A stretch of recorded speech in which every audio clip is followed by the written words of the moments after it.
Al día siguiente, las noticias del fracaso diplomático de la familia Loki corrieron como un hilo de pólvora entre los canales de información más exclusivos de la superficie.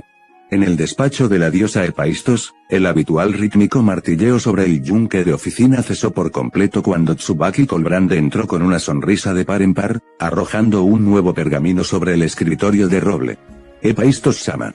No se lo va a creer», exclamó la capitana de nivel 5, su voz desbordando una mezcla de diversión y absoluto asombro.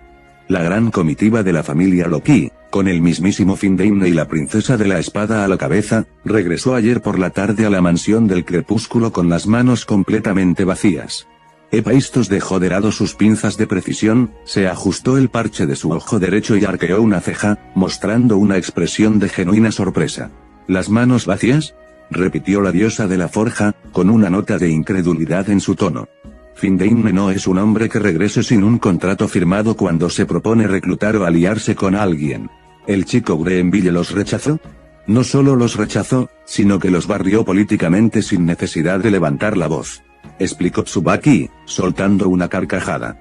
Según lo que pudimos averiguar a través de los murmullos de los suburbios, el novato usó la seguridad de su propio orfanato y de los niños para desarmar la oferta de protección formal de Finn. Les dejó claro que el emblema de Loki solo pintaría un blanco en su espalda y que pretendía mantener su hogar como una zona neutral y civil. Loki está que echa chispas en su mansión. Hephaistos se recostó en su silla, cruzando los brazos mientras una sonrisa analítica y de profundo respeto comenzaba a dibujarse en sus labios. Para una deidad que valoraba la independencia, el orgullo del artesano y la forja del propio destino, la audacia de Dante Greenville era simplemente refrescante. Ese muchacho es extraordinario, murmuró Hephaistos, mirando el pergamino. No solo tiene el poder físico para aplastar a un Goliat y manifestar un arma divina de la nada, sino que posee la madurez y la templanza de un veterano de 1000 campañas. Ha puesto en jaque a la estratega más astuta de Horario usando sus propias reglas civiles. Eso significa que la mazmorra quedó descartada para él por un largo tiempo, tal como sospechábamos, añadió Tsubaki, volviéndose más seria. ¿Qué hacemos ahora, Hephaistos-sama? Si Loki no pudo moverlo con su ejército, nosotros tampoco podremos presionarlo. Nosotros nunca tuvimos la intención de presionarlo, Tsubaki, sentenció Hephaistos, clavando su mirada en los planos de su escritorio. A diferencia de Loki o Freya, yo no busco poseer su alma ni sumarlo a mis filas militares. Mi único interés sigue siendo el misterio de esa lanza dorada, esa herencia familiar que desafía las leyes de la forja. Si el chico ha decidido ser un civil neutral y dedicarse a construir su santuario, respetaremos eso. Pero mantendremos un ojo abierto. Tarde o temprano, esa lanza volverá a brillar, y yo quiero estar allí para entender qué mano celestial la moldeó. La familia Hephaistos, a diferencia de sus rivales, decidió dar un paso atrás en la carrera de la superficie, adoptando una postura de observación paciente. Al día siguiente, la agitación política que había convertido al orfanato de María Martel en el epicentro de Horario comenzó a disiparse, dejando paso a una calma temporal. Los espías de las grandes familias se habían replegado a una distancia prudencial tras las órdenes de sus deidades, y el callejón de los suburbios recuperó su ritmo apacible. Dante Greenville no perdió ni un solo segundo de este respiro táctico. Con las primeras luces del alba, el muchacho ya se encontraba en los terrenos baldíos recién adquiridos, dando inicio a la construcción de los invernaderos. El plan de autosustentabilidad avanzaba con una precisión milimétrica. Dante no solo buscaba sembrar hortalizas comunes en la tierra batida, su objetivo era edificar estructuras reforzadas con armazones de madera tratada y cubiertas de lonas translúcidas especiales, capaces de retener el calor y proteger los cultivos de las heladas del próximo invierno. Con un mazo en la mano y varios planos trazados por él mismo sobre el suelo, el joven de 10 años trabajaba a la par de los pocos carpinteros locales que aún quedaban contratados. Aseguren las juntas de los vértices con doble perno de hierro, ordenó Dante, apuntando con el mazo hacia la estructura principal de la primera sección. El viento que baja de la Torre de Babel durante las tormentas genera ráfagas cruzadas. Si la elasticidad del marco no es la correcta, la lona se rasgará y perderemos la producción de tubérculos. El carpintero a su lado asintió de inmediato, ajustándose el cinturón de herramientas con un respeto que ya no dependía del oro que el chico pagaba, sino de esa autoridad natural que emanaba de cada una de sus directivas. María Martel observaba desde el borde del terreno, sosteniendo una jarra de agua fresca mientras veía cómo los cimientos de los invernaderos tomaban forma con una rapidez asombrosa. Los niños del hospicio ayudaban cargando pequeños cubos de tierra y fertilizante, riendo y sintiéndose parte de la edificación de su propio futuro. Dante Greenville se detuvo por un instante, limpiándose el sudor de la frente con el dorso de la mano. Contempló el armazón de madera reluciente alzándose contra el cielo de los suburbios y experimentó una profunda satisfacción.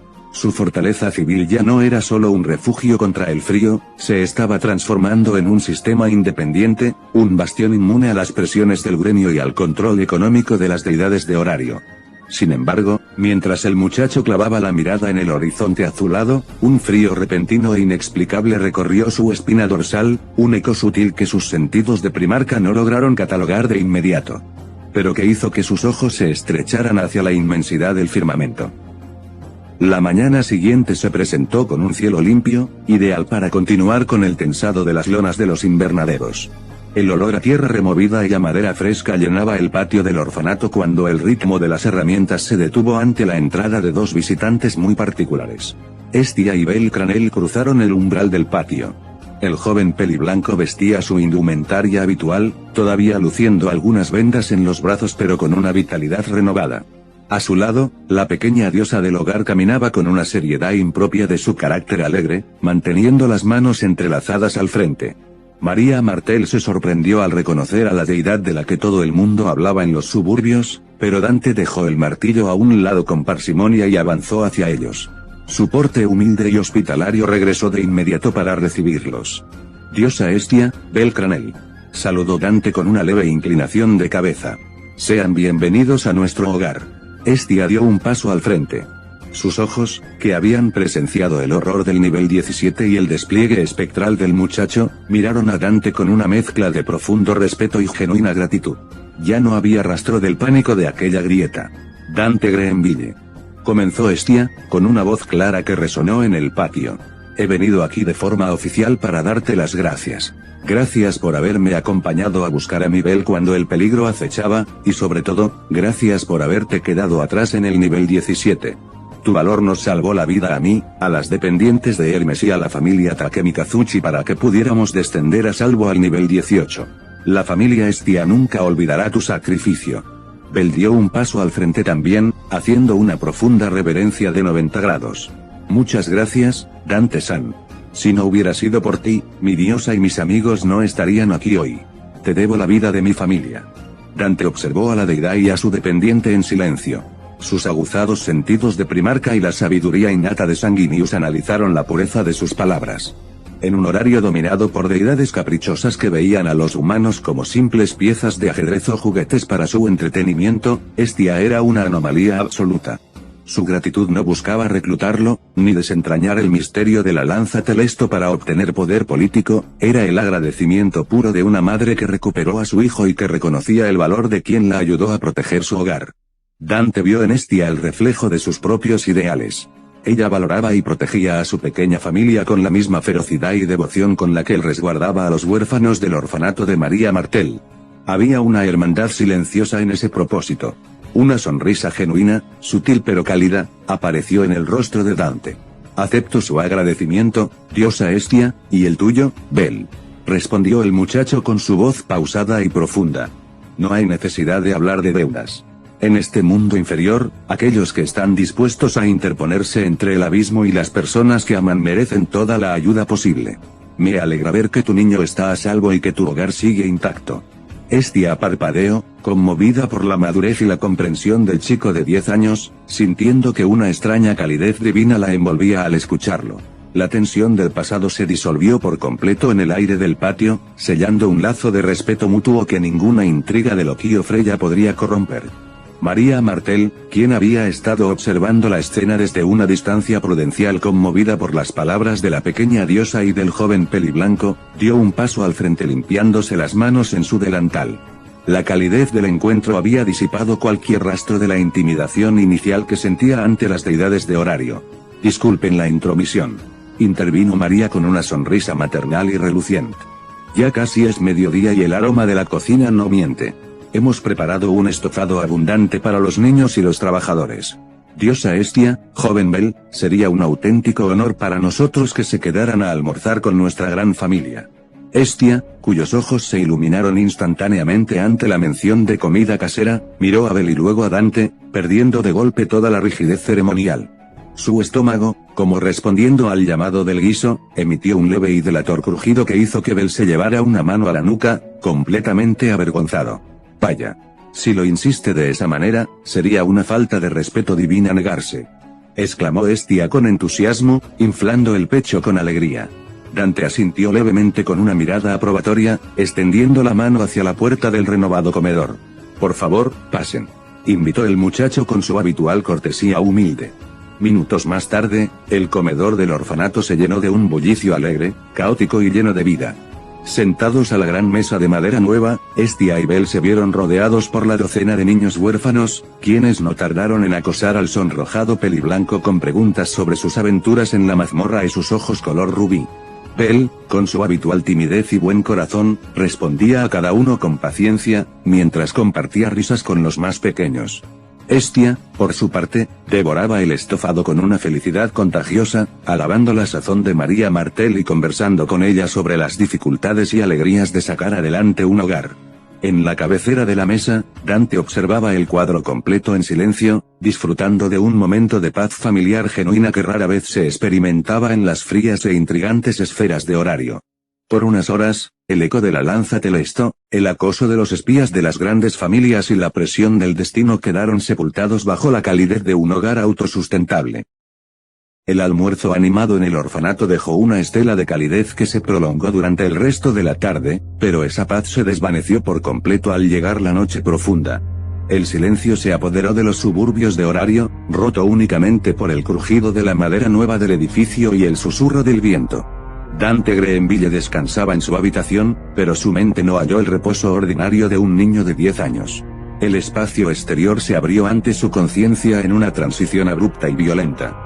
No era un sueño común, era una transmisión psíquica pura, un eco de horror cósmico que perforó la barrera de su mente a través de la memoria de Sanguinius. Dante se vio a sí mismo flotando en el vacío absoluto del espacio profundo, rodeado por la negrura eterna y el frío abrasador de las estrellas. Pero el firmamento estaba muriendo. Una sombra colosal, viviente y asfixiante se extendía como una mancha de tinta sobre el tapiz del universo. La mente colmena. Frente a su espectro mental, vio naves orgánicas, con caparazones de quitina y tentáculos biológicos que goteaban ácido, avanzaban en una formación perfecta e implacable. Pudo escuchar el rugido silencioso de cientos de miles de criaturas, termagantes, ormagantes y tiranos de enjambre agitando sus garras en las cámaras de gestación de las naves nodrizas. Era un hambre infinita, una voracidad pura y carente de malicia que devoraba planetas enteros hasta dejarlos como rocas estériles. A través de los torrentes de recuerdos que inundaron su mente en un parpadeo, Dante supo exactamente lo que eran esas criaturas. La memoria de su vida pasada como el gran ángel de Baal despertó con una fuerza dolorosa. Identificó el enjambre, recordó las batallas apocalípticas y reconoció la amenaza biológica de los tiránidos, un azote capaz de consumir galaxias completas. Sin embargo, a pesar de reconocer al enemigo, el desconcierto se apoderó de él al despertar de golpe.